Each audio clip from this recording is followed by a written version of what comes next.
Olá, meus queridos humanos, aqui quem está falando é Mr. Robotnik, trazendo para vocês mais um vídeo. E hoje, pessoal, eu irei falar um pouco mais de uma das séries que eu já comentei aqui no canal, a série de Stranger Things.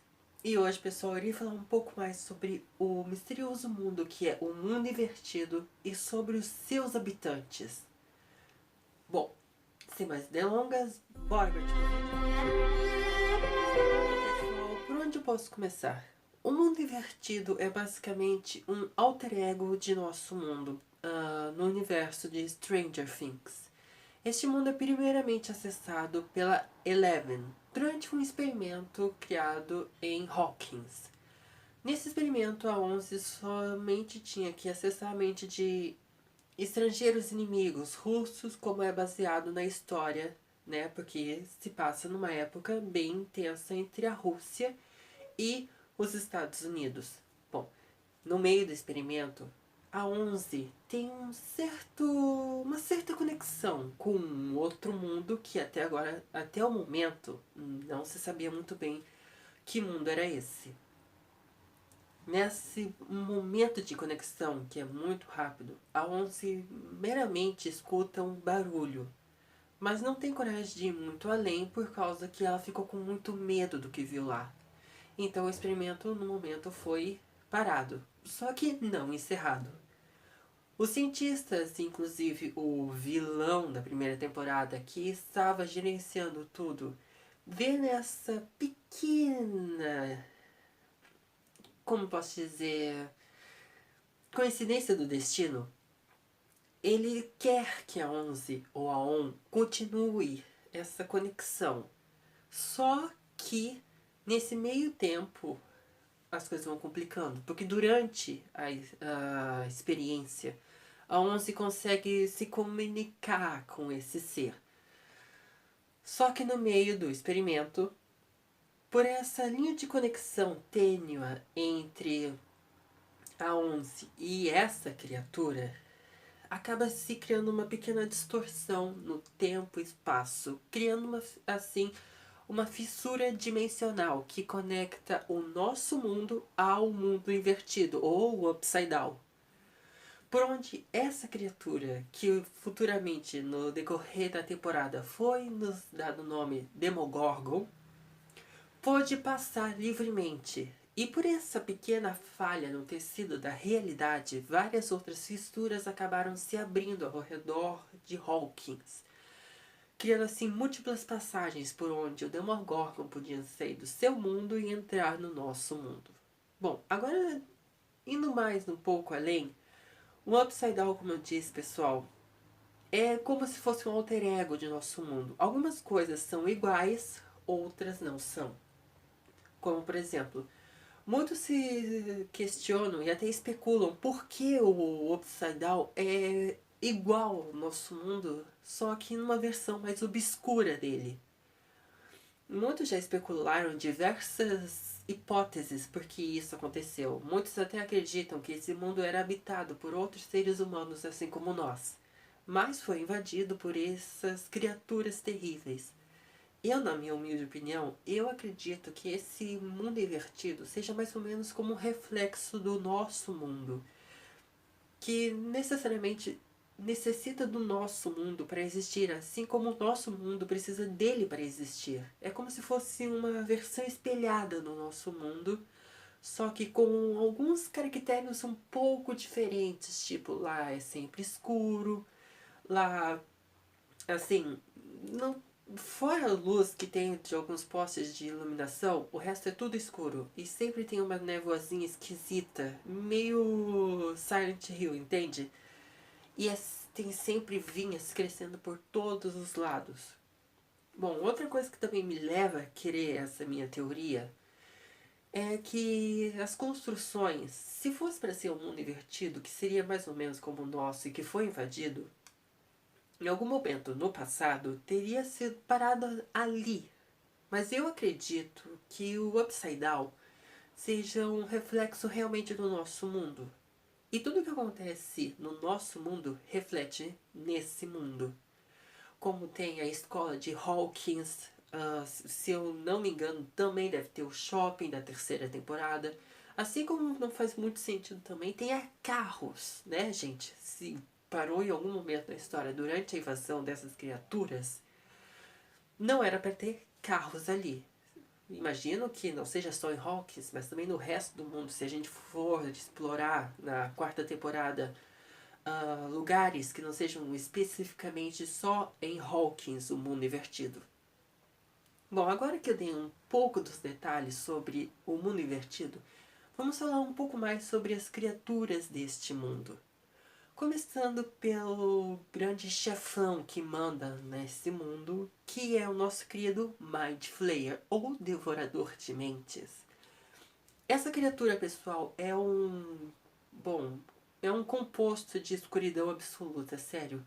Num lugar onde já é totalmente escuro, ele se destaca porque ele é ainda mais escuro do que qualquer outra coisa que esteja ao redor dele. Essa criatura se manifesta muitas vezes numa tempestade vermelha, assim. É sempre uma tempestade vermelha. Em qualquer lugar que ele esteja dentro do mundo invertido, ele sempre se manifesta assim. Se manifestou primeiramente para um dos jovens e foi seguindo assim pelo decorrer da temporada, da segunda temporada para ser mais exato. Essa criatura é extremamente inteligente, pessoal. Sério, não subestime a inteligência dela. Assim como é extremamente poderosa, neste mundo invertido, ela comanda todas as outras criaturas que habitam nele. Na segunda temporada, ela também foi descrita como o cérebro, sabe? As partes do corpo. As outras demais criaturas poderíamos dizer que seriam extensões dele, extensões do seu corpo. Já vimos muito disso em vários filmes de ficção científica diferente, quando se trata de invasões alienígenas, seres interconectados mentalmente, até fisicamente. Mas sério, gente, o Mind Flayer foi o grande vilão da segunda temporada. Ele é extremamente poderoso, não é para ser subestimado. A única que foi capaz de combater o Mind Flayer foi a 11. Que, sinceramente, eu até fico admirado que os produtores da série tenham colocado os poderes da 11 no mesmo nível de um ser interdimensional, por assim dizer, né? Bom, chegando agora em outra parte, vamos falar um pouco do Demogorgon. O Demogorgon, pessoal, é uma questão à parte. Como todos os seres no mundo invertido estão conectados ao Mind Flayer, o Demogorgon é um pouquinho diferente. Ele, digamos que seja um pouco mais independente. Ele não necessariamente precisa estar conectado ao Mind Flayer. Ele pode, sim, não precisa estar. Assim como vimos que ele não precisa estar conectado ao mundo invertido, como o Mind Flayer e outras criaturas precisam. Na terceira temporada vimos bem isso quando fecharam novamente o portal. E aquela criatura que o Mind Flayer tinha criado perdeu a conexão com o resto do corpo. E isso também aconteceu na segunda temporada. Porém, o Demogorgon aparentemente não precisa necessariamente que o portal entre os mundos esteja aberto. Ele simplesmente pode entrar e sair quando quiser. Ele é uma forma de vida mais independente, que foi nos apresentado na primeira temporada. É justamente a criatura com quem a Once teve o primeiro contato e que permitiu que a passagem entre os mundos fosse aberta. Como eu disse, pessoal, o Mind Flayer controla todos os seres, mas o Demogorgon, por ser mais independente, não precisa ser servo, nem necessariamente seguir as ordens do Mind Flayer. Claro, algumas ordens ele tem que seguir, mas por ser mais independente, ele pode fazer várias outras coisas que outros seres não podem fazer. E como é uma criatura assim, humanoide, o Demogorgon se mostrou bem poderoso. Criaturas também do mundo invertido, ou só o Demogorgon, é atraídos por sangue. Isso aconteceu bastante na primeira temporada. Toda vez que alguém derramava uma gotinha de sangue, eu não sei como é que ele não foi pro hospital nesse caso, ele sempre ia atrás dessa pessoa. Essa pessoa seria mais ou menos a vítima dele, a próxima vítima dele, né? Por assim dizer. Agora chegamos numa outra etapa que eu diria que seja mais ou menos a versão menor do Demogorgon, que seria os Democães. E os Democães, pessoal, são realmente uma versão menor do Demogorgon. Bom, Muitos até imaginavam, principalmente acreditava, que os Democães não fossem os Demogorgons, mas eu percebi um detalhe na primeira temporada que se seguiu para a próxima, que é aqueles ovos que acabamos vendo quando vão resgatar um dos meninos no mundo invertido. Eu imagino que aqueles ovos sejam os ovos do Demogorgon. Vimos também quando um dos meninos é resgatado e volta para o mundo real, que ele acaba cuspindo uma gosminha, que não sabemos exatamente o que era. Mas aí vimos que era o principal estágio de, sei lá, forma do Democão, que depois viria a ser o Demogorgon.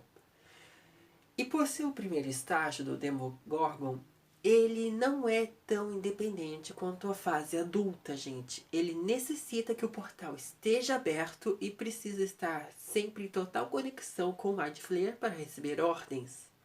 Isso nos foi apresentado no último episódio da temporada. Da segunda temporada, no caso. Quando a Onze fecha o portal, os Democães morrem, porque eles não têm mais aquela conexão com o mundo invertido e nem com o Mind Flayer. Então eles são mais dependentes dessa conexão do que sua fase adulta. Quando eles se tornam adultos, eles não necessitam mais estar em total conexão com o Mind Flayer. E como também não precisam que o portal entre os mundos esteja aberto. Agora chegando numa criatura que eu principalmente considero meio duvidosa, que são as raízes do mundo invertido. Essas raízes, pessoal, eu não sei bem o que são. Eu coloquei aqui porque eu considerei que é uma criatura, né? Porque ela atacou o xerife. Mas vai meio da opinião de vocês, tá? Bom, as raízes do mundo invertido são uma espécie de extensão do Mind Flayer, assim como os Demogorgons e os Democães. Tudo que as raízes fazem, os outros conseguem sentir. Inclusive, quando elas são feridas, as outras criaturas também sentem isso, pois essa conexão é entre todos os seres do mundo invertido. No mundo invertido, vimos essas raízes por todos os lados. Elas simplesmente cobriram o mundo inteiro e estão em cada canto. A segunda temporada vimos que quando o Hopper vai lá ver essa história, as raízes já cobriram boa parte de um campo inteiro de abóboras. E quando chega a força militar e queima essas raízes, todos os seres, os Demogorgons, eu imagino, os Democães, como nos foi apresentado, até mesmo um dos meninos que estava infectado pelo Mind Flayer, sentiu essa dor, sentiu esse aperto no coração. Então eu imagino que essas raízes também sejam uma criatura que seja mais ou menos que nem. Dando assim. Em termo técnico, o Mind Flayer seria a mente, né? Os Demogorgons seriam os nervos ou os sentidos. Os Democães seriam as presas, né? As presas da criatura. E eu diria que as raízes seriam mais ou menos como as veias de um corpo. Por isso que toda vez que elas eram feridas por machados, lança-chamas ou qualquer outro tipo de arma, o Mind Flayer, os Demogorgons e os Democães sentiam essa dor. Bom, pessoal, é isso. Eu espero que vocês tenham gostado. Se gostaram, deixem um like aí. Se inscrevam no canal se você ainda não for inscrito. E eu acho que eu vejo vocês na próxima. Tchau!